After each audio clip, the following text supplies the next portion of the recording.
بسم اللہ الرحمن الرحیم۔ معزز سامعین و ناظرین، السلام علیکم ورحمۃ اللہ وبرکاتہ۔ ہم ایک نیا سلسلہ آپ کے پاس لے کے آ رہے ہیں، مسلمانوں کے حقوق۔ تو انشاءاللہ تعالی مسلمانوں کے حقوق اس عنوان پہ انشاءاللہ تعالی ایک بہت سارے موضوعات آئیں گے۔ میں آج جس موضوع پہ محو گفتگو ہونا چاہتا ہوں وہ سب سے پہلا حق یہ ہے کہ مسلمان آپس میں ایک دوسرے کے حق کا لحاظ رکھیں، یعنی جو اپنے لیے پسند کریں، مسلمان بھائی جو اپنے لیے پسند کریں وہی اپنے دوسرے مسلمان بھائی کے لیے پسند کرے، اور جو اپنے لیے نہ پسند کرے وہی اپنے دوسرے مسلمان بھائی کے لیے بھی ناپسند کرے۔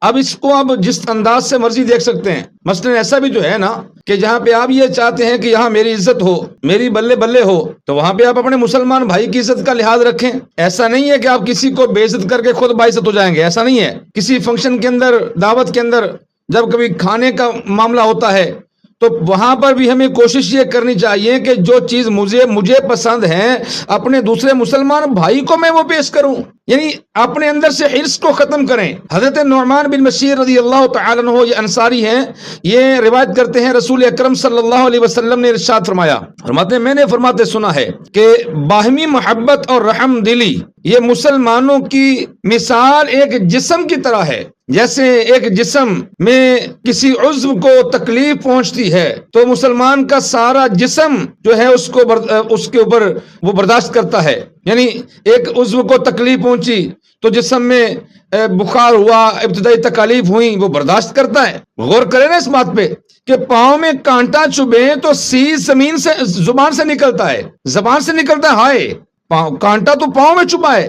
تو بالکل اسی طرح ہمارے کسی مسلمان بھائی کو تکلیف پہنچے تو ہمیں اس کے غم کے ساتھ شریک ہونا چاہیے، کسی کو خوشی ملے تو ہمیں اس پر خوش ہونا چاہیے۔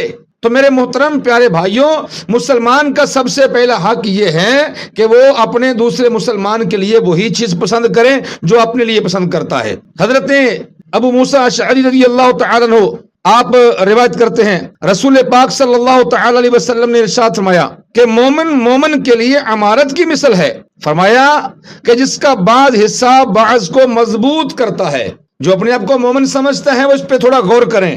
الحمدللہ ہم نے اپنے پیارے آقا صلی اللہ تعالی علیہ وسلم کا کلمہ پڑھا ہے، ہم اللہ تبارک و تعالی جل وعلا کی وحدانیت کا اقرار کرنے والے ہیں۔ ہمارا خدا ایک ہے، وحدہ لا شریک ہے، اس کا کوئی شریک نہیں، اور ہمارے آقا صلی اللہ تعالی علیہ وسلم اللہ جل وعلا کے آخری پیغمبر بن کے تشریف لائے ہیں، آخری نبی بن کے تشریف لائے ہیں۔ آقا علیہ السلام کیا ارشاد فرما رہے ہیں کہ مومن کے لیے عمارت کی طرح ہے۔ جیسے ایک عمارت کھڑی کرنی ہے آپ نے تو عمارت کی بنیاد اگر مضبوط ہے تو عمارت بھی مضبوط ہے، اگر بنیاد ہی مضبوط نہیں تو عمارت کیسے مضبوط ہوگی؟ تو اس طرح میرے پیارے بھائیوں، یہ مثالیں بیان کرنے کے بعد لجپال آقا علیہ السلام نے ہمیں محبت کا درس دیا ہے۔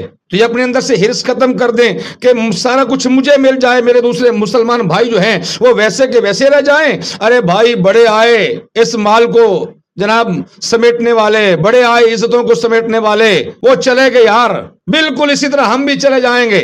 تو کسی کو عزت دو گے تو عزت ملے گی، کسی کے وقار کا لحاظ رکھو گے تو اللہ تمہیں بھی وقار عطا کرے گا۔ یاد رکھنا عزتیں کوئی اور نہیں دیتا، اللہ ہی عطا کرتا ہے۔ اللہ فرماتا ہے وہ تو عز من تشاء، اللہ جل وعلا ہی عزتیں بانٹتا ہے۔ تو آؤ اپنے مسلمان بھائیوں، یہ سب سے پہلا حق یہ ہے کہ جو اپنے لیے پسند کریں وہی اپنے دوسرے مسلمان بھائی کے لیے پسند کریں۔ تو مسلمان بھائیوں کے حقوق کا لحاظ رکھا کریں۔ اللہ مجھے بھی آپ کو بھی عمل کی توفیق رفیق عطا فرمائے، آمین بجاہ النبی الکریم الامین۔